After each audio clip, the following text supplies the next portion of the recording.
हरि ओम नमो नमः। अथ स्कंद महापुराणे माहेश्वरखंडे केदारखंडे षष्ठोऽध्यायः लिंग प्रतिष्ठा प्रकरण। इस अध्याय में हम देखेंगे कि शिव की पूजा तथा अर्चना शिवलिंग के रूप में ही क्यों की जाती है। हम ये भी देखेंगे कि विष्णु तथा ब्रह्मा ने कैसे शिव का मस्तक तथा शिव का अंत ये ढूंढने की कोशिश कैसे की, और इसके पश्चात शिव ने ब्रह्मा, सुरभि गौ, केतकी तथा मुनिगण को अभिशापित कैसे किया, ये सब वर्णन इस अध्याय में आया है। ऋषय ऊचुः लिंगे प्रतिष्ठा च कथं शिवं हित्वा प्रवर्तिता तत्कथ्यतां महाभाग परम शुश्रुततां हिनः। ऋषि कहते हैं, शिव को छोड़कर उनकी लिंग प्रतिष्ठा कैसे प्रवर्तित हुई, हम यह जानना चाहते हैं। लोमश उवाच यदा दारुवने शंभुर्भिक्षार्थं प्राचरत् प्रभुः दिगंबरो मुक्तजटाकलापो वेदान्तवेद्यो भुवनैकभर्ता स ईश्वरो ब्रह्मकलापधारो योगीश्वराणां परमपरश्च अणोरणीयान् महतो महीयान् महानुभावो भुवनाधिपो महान् स ईश्वरो भिक्षुरूपी महात्मा भिक्षाटनं दारुवने चकार मध्याह्न ऋषयो विप्रास्तीर्थं जग्मुस्वकाश्रमात् तदानीमेव सर्वास्ता ऋषिभार्या समागताः। लोमश कहते हैं, जो वेदांत वेद्य है, भुवनैक भर्ता है, वेदांत वेद्य तथा योगीश्वर गण के परम पुरुष है, जब वे प्रभु शंभु भिक्षार्थ दारुवन में विचरणशील थे, तब उन्होंने कोई वस्त्र नहीं पहना था। उनके मस्तक का जटाकलाप उन्मुक्तावस्था में था। वे अणु से भी अणु, महान से भी महीयान, सर्वभुवनाधिपति तथा महानुभाव महापुरुष है। ये ईश्वर एक बार भिक्षु वेश में दारुवन में भिक्षाटन में प्रवृत्त हो गए। तब मध्याह्न काल था। ऋषिगण अपने आश्रम से मध्याह्न स्थानार्थ तीर्थ में गए थे। वहां केवल ऋषि पत्नियां ही आश्रम में उपस्थित थी। विलोकयन्त शंभुं तमाचख्युश्च परस्परं कोसो भिक्षुकरूपोय मागतो पूर्वदर्शनः अस्मै भिक्षां प्रयच्छामो वयं च सखिभिः सह तथेति गत्वा सर्वास्ता गृहेभ्य आनयन्मुदा भिक्षान्नं विविधं श्लक्षणं सोपचारं च शक्तितः प्रदत्तं भक्षितं तेन देवदेवेन शूलिना काचित् प्रियतमं शंभुं बभाषे विस्मयान्विता कोऽसि त्वं भिक्षुको भूत्वा आगतोऽत्र महामते ऋषीणाम् आश्रमं शुद्धं किमर्थं नो निषीदसि तयोक्तोऽपि तदा शंभुर्बभाषे प्रहसन्निव। वे सब शंभु को इस अवस्था में आते देखकर परस्परतः कहने लगी, इन अपूर्व दर्शन भिक्षु को कौन यहाँ लाया? जो भी हो, हम सखीगण के साथ इनको भिक्षा देंगे। यह कहकर वे गृह में जाकर उत्तम भिक्षा लाई तथा देवदेव शिव को अपनी सामर्थ्य के अनुरूप तब देवदेव शूलपाणि की इच्छानुसार भिक्षा दिया। तब किसी रमणी ने प्रियदर्शन शंभु को देखकर विस्मय से कहा, हे महामती, आपको भिक्षुक वेश में यहाँ कौन लाया? यह तो ऋषियों का पवित्र आश्रम है, यहाँ क्यों नहीं बैठ रहे हैं? रमणी द्वारा यह कहने पर शंभु ने हंसते हुए कहा, ईश्वरोऽहं सुखे शान्ते पावने प्राप्तवनी मम। ईश्वरस्य वच श्रुत्वा ऋषिभार्या उवाच तम्, ईश्वरोऽसि महाभाग कैलासपतिरेव च, एकाकिनः कथं देव भिक्षार्थमटनं तव। एवमुक्तस्तया शंभु पुनस्तामब्रवीद्वचः, दाक्षायण्या विरहितो विचरामि दिगंबरः। भिक्षाटनार्थं शुश्रोणि संकल्परहितः सदा, तया सत्या विना किंचित् स्त्रीमात्रं मम भामिनी। न रोचते विशालाक्षी सत्यं प्रतिवदामि ते। शंभु कहते हैं, हे सुश्रोणी, मैं ईश्वर हूँ, इस पावन आश्रम में आया हूँ। ईश्वर होने की बात सुनकर ऋषि पत्नी ने कहा, हे महाभाग, तब तो आप निश्चय ही कैलासपति ही है। तथापि हे देव, आप एकाकी भिक्षाटन क्यों कर रहे हैं? इसके उत्तर में शंभु ने कहा, पत्नी दाक्षायणी के साथ मेरा वियोग हो गया है, तभी मैं दिगंबर होकर विचरण कर रहा हूँ। हे सुश्रोणी, मैं भिक्षाटन संकल्प रहित करता हूँ। हे भामिनी, मेरी पत्नी सती अब नहीं है। सती के बिना अन्य कोई भी रमणी मुझे रुचिकर नहीं है। हे विशालाक्षी, यह मैं सत्य कहता हूँ। तस्योक्तं वचनं श्रुत्वा उवाच कमलेक्षणा, स्त्रियो हि सुखसंस्पर्शा पुरुषस्य न संशयः। ता स्त्रियो वर्जिता शंभो त्वादृशेन विपश्चिता। इति च प्रमदा सर्वा मिलिता यत्र शंकरः। भिक्षापात्रं च तच्छंभो पूरितं च महागुणैः। अन्नैश्चतुर्विधैः षड्भिः रसैश्च परिपूरितं। यदा शंभुर्गन्तुकाम कैलासं पर्वतं प्रति, तदा सर्वा विप्रपत्न्यो यन्वगच्छन्मुदान्विताः। गृहकार्यं परित्यज्य चेरुस्तद्गतमानसाः। गतासु तासु सर्वासु पत्नीषु ऋषिसत्तमाः। शंभु का यह वाक्य सुनकर उस कमलनयनी कामिनी ने कहा, हे शंभु, स्त्री जाति तो पुरुष हेतु सुखस्पर्श रूप है। इस स्त्री जाति को आपके समान एक विज्ञ व्यक्ति ने त्याग दिया।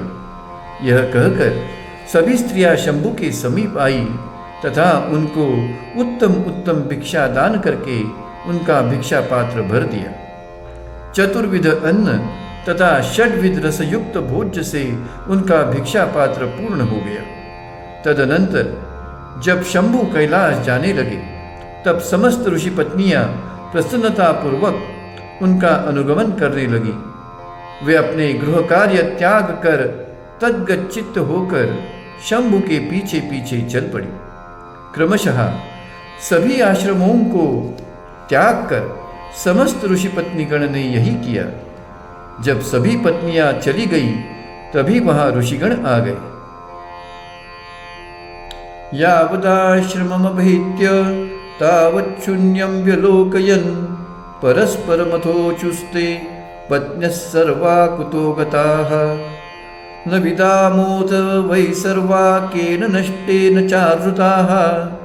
एवं विमृश्यमानास्ते विचिन्वन्तस्ततस्ततः।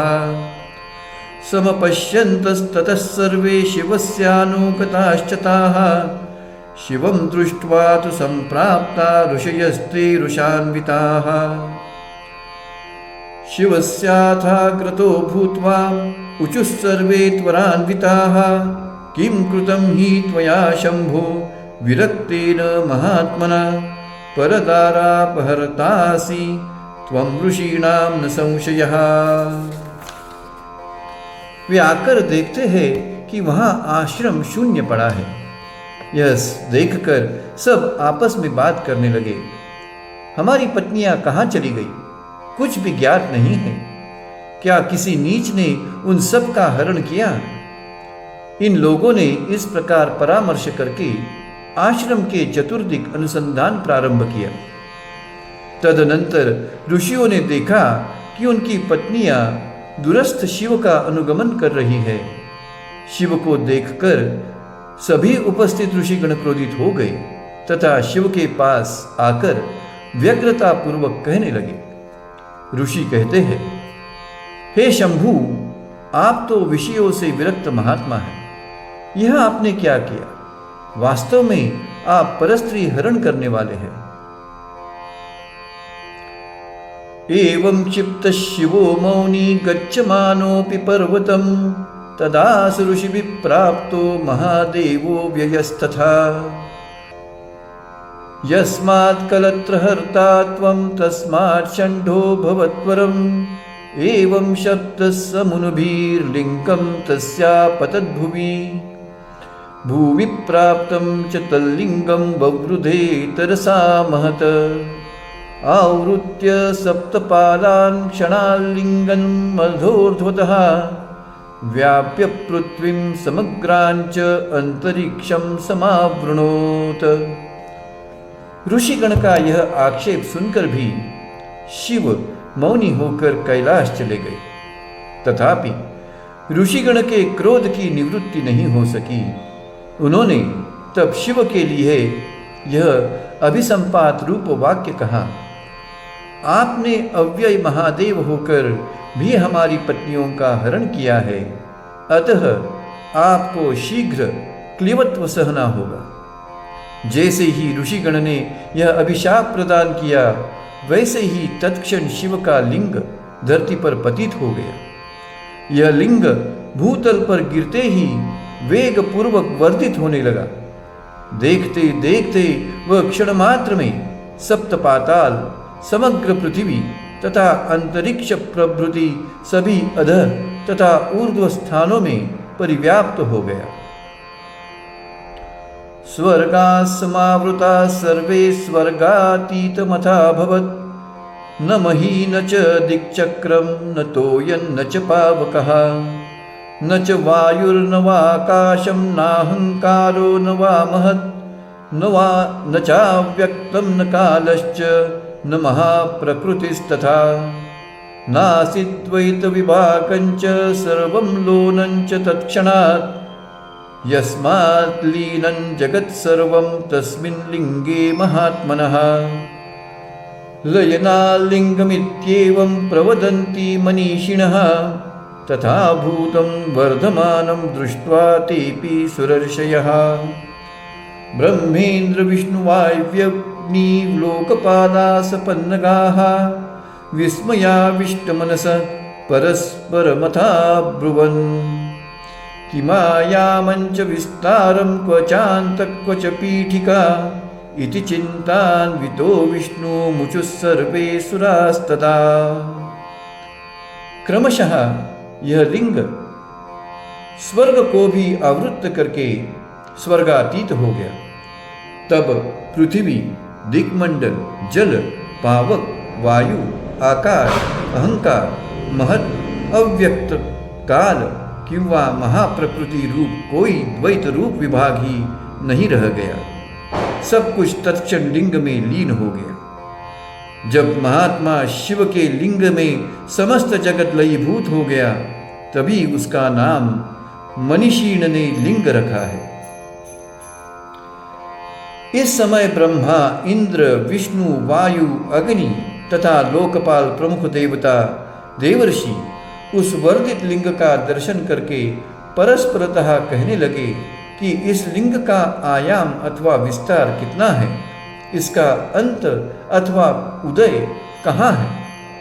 यह चिंतन करते करते समस्त देवगण ब्रह्मा तथा विष्णु के निकट जाकर कहने लगे।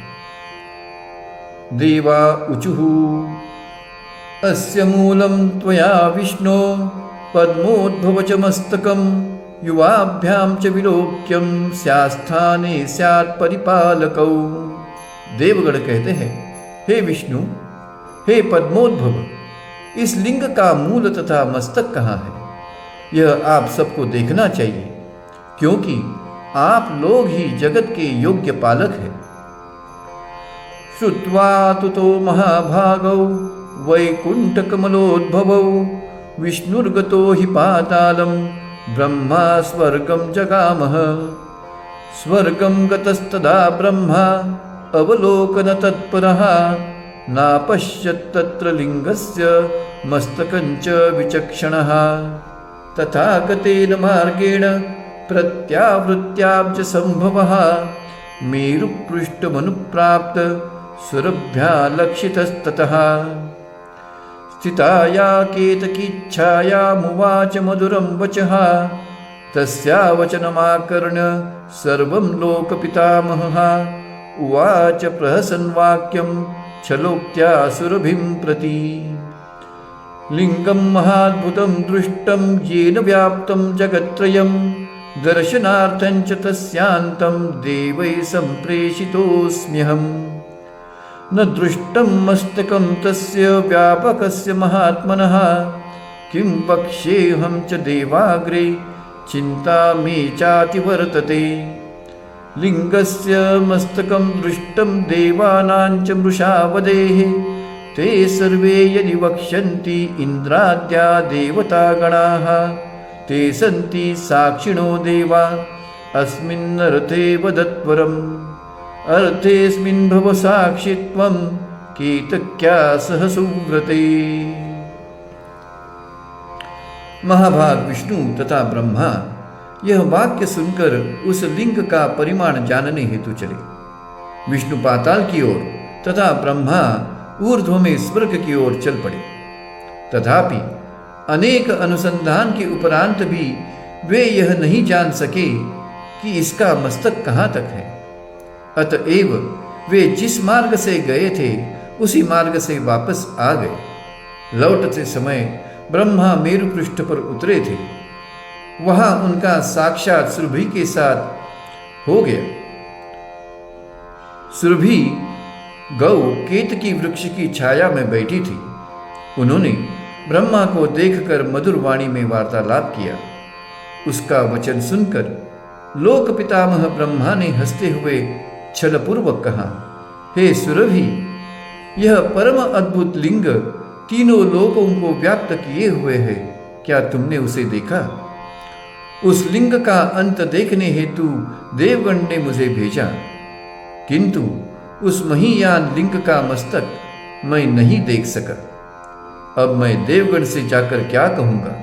यही चिंता सता रही है कि यदि मैं देवगण से यह कहूँ कि मैं लिंग का मस्तक देखकर आया हूँ, तब इंद्रादि प्रमुख देवता मुझे झूठा मानेंगे।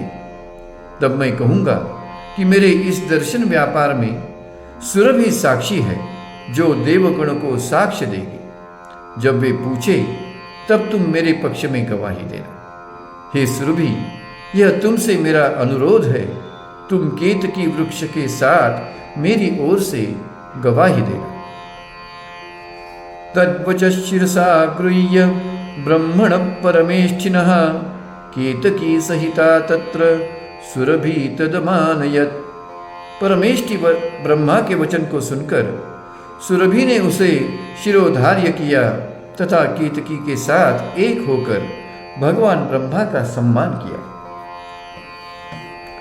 एवं समागतो ब्रह्मा देवाग्रे समुवाचः लिंगस्य मस्तकं देवां दृष्टवानहम् अद्भुतं समीचीनं चर्चितं च केतकीदलसंयुतं विशालं विमलं क्षणक्षणं प्रसन्नतरमद्भुतं रम्यं च रमणीयं च दर्शनीयं महाप्रमम्। एतादृशं मया दृष्टं न दृष्टं तद्विदा क्वचित् ब्रह्मणो हि वचः श्रुत्वा सुरा विस्मयमाययुः। तत्पश्चात ब्रह्मा ने देवगण से कहा, हे देवगण, मैंने लिंग का अद्भुत मस्तक देखा है। वह अतीव सुंदर है। उसकी मैंने केतकी दल से अर्चना की है। मैंने देखा है कि यह विशाल, विमल, मसृण, प्रसन्न, अपूर्व, रम्य, सुदृश्य तथा महाप्रभ है। मैंने लिंग तो देखा, तथापि लिंग के अतिरिक्त भी कुछ है ऐसा नहीं देखा। ब्रह्मा की बात सुनकर सभी देवता विस्मयापन्न हो गए। एवं विस्मयपूर्णास्ते इंद्राद्या देवता गणाः तिष्ठन्ति तावत् सर्वेषु विष्णुरध्यात्मदीपकः पातालादागतः सद्य सर्वेषामवदत्वरन् तस्याश्यन्तो न दृष्टो मे इवलोकन तत्परः विस्मयो मे महाञ्जात पातालात् परतश्चरन् अतलं सुतलं चापि वितलं च रसातलं तथागतस्तलं चैव पातालं च तथातलं तलातलानि तान्येवं शून्यवद्यद्विभाव्यते शून्यादपि च शून्यं च तत्सर्वं सुनिरीक्षितं न मूलं च न मध्यं च चान्तो यस्य न विद्यते लिङ्गरूपी महादेवो येनेदं धार्यते जगत् यस्य प्रसादादुत्पन्ना यूयं च ऋषयस्तथा। ब्रह्मा का वचन सुनकर देवगण विस्मयापन्न हो गए। वे विस्मित चित्त हो बैठ गए। उधर पाताल से ज्ञान दीपक सर्वेश्वर विष्णु भी वापस लौटे तथा सुरगण से अपनी परिदर्शन प्रणाली का वर्णन करते विष्णु ने कहा, मैंने अनेक स्थानों पर खोजा, तथापि उस लिंग का अंत कहीं नहीं मिला। इससे वहाँ महान विस्मय हो रहा है। मैं पाताल से क्रमशः अतल, सुतल, नितल, रसातल, तलातल प्रभृति स्थानों पर गया। उसके बाद के स्थान मुझे शून्य लगे। उस शून्य की अपेक्षा और भी शून्य जो स्थान है, उन सबको मैंने सूक्ष्मता से खोजा, तथापि उस लिंग के मूल, मध्य, अंत का पता ही नहीं चला। मुझे प्रतीत होता है कि महादेव ही लिंग रूप है। वे ही इस जगत को धारण करते हैं। इसी के प्रसाद से आप सब तथा ऋषिगण उत्पन्न हुए हैं। श्रुत्वा सुराश्च ऋषयस्तस्य वाक्यमपूजयन् तदा विष्णुरुवाचेदं ब्रह्माणं प्रहसन्निव दृष्टं हि चेत्त्वया ब्रह्मन् मस्तकं परमार्थतः साक्षिणः के त्वया तत्र अस्मिन्नर्थे प्रकल्पिता आकर्ण्यवचनं विष्णोर्ब्रह्मा लोकपितामहः उवाच त्वरितेनैव केतकी सुरभीति च ते देवा मम साक्षित्वे जानीहि परमार्थतः ब्रह्मणो हि वच श्रुत्वा सर्वे देवास्त्वरान्विता आह्वानं चक्रिरे तस्या सुरभ्याश्च तया सह आगते तत्क्षणादेव कार्यार्थं ब्रह्मणस्तदा। उन्होंने ही समस्त जगत को धारण किया है। उनकी ही कृपा से देवता तथा ऋषि उत्पन्न होते हैं। देवता तथा ऋषिगण ने विष्णु का वचन सुनकर इस उपदेश का अभिनंदन किया।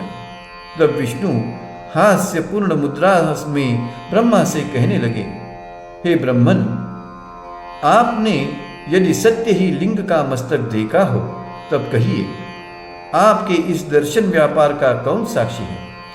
किसे आपने साक्षी बनाया?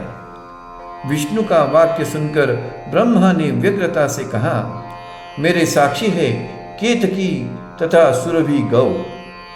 हे देवगण, उनको ही मेरा साक्षी जाने। ब्रह्मा का वचन सुनकर देवगण ने तत्काल सुरभि तथा केतकी को बुलाया। ब्रह्मा का कार्य जानकर केतकी तथा सुरभि तत्काल आ गए। इंद्राद्यैश्च तथा देवैरुक्ता च सुरभि ततः उवाच केतकी सार्धं दृष्टो वै ब्रह्मणा सुराः लिंगस्य मस्तको देवा केतकी दलपूजितः तदा न भोगता वाणी सर्वेषां शृण्वतामभूत्।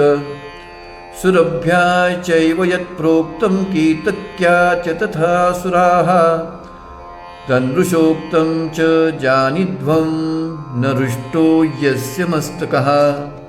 तदा सर्वे विबुधाः सेन्द्रा वै विष्णुना सह शेपुश्च सुरभिं रोषान् नृषा वादनतत्पराम्।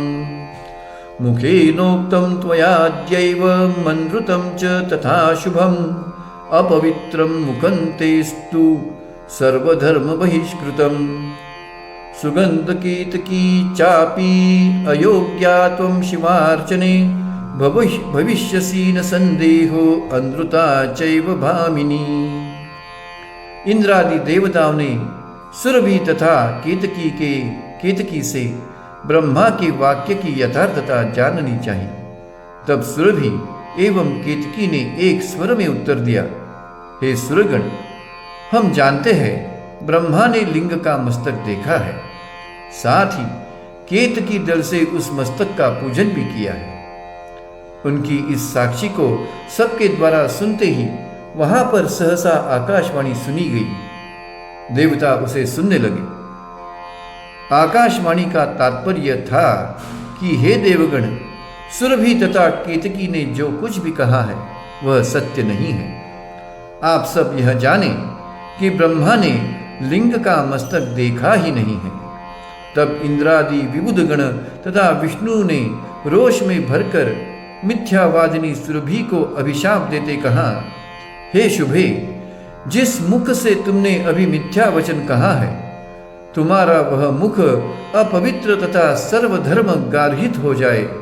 हे केतकी, तुम अत्यंत सुगंधित हो, तथापि आज से तुम्हारे पुष्प से शिव पूजा नहीं होगी। तदा न भोगता वाणी ब्रह्माणं च शशाप वै मृषोक्तं च त्वया मंद किमर्थं बालिशे नहि।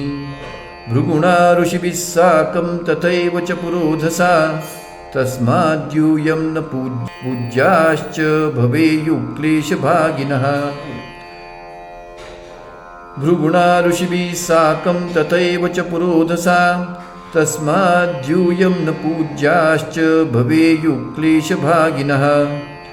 ऋषयोऽपि च धर्मिष्ठा तत्त्ववाक्यबहिष्कृताः विवादनिरता मूढा अतद्वज्ञा संवत्सराः।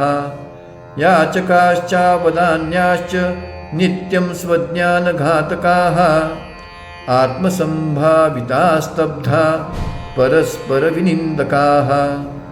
एवं शप्ताश्च मुनयो ब्रह्माद्या देवतास्तथा शिवेन शप्तास्ते सर्वे लिंगं शरणमाययुः।